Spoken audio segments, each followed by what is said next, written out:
Yan mga boss, nabaklas na namin yung tangke. Yan po ang laman ng tangke. Ata na yata ng pusit yan eh. Oo, may natanggal na kahoy. Kakatusok niya ng krudo. Siguro naputol. Ayan. Tapos yan ang laman ng ano, ang itim ng diesel.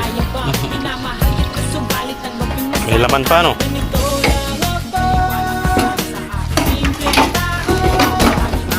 Mayroon pang laman eh, may kumakalansing pa eh. Yan. Bukasan na lang namin to. Ito yung in niya, itong supply niya ng diesel. Yun ang hinigop ko to, talagang ano, hirap ang ano niya, hirap lumabas yung diesel.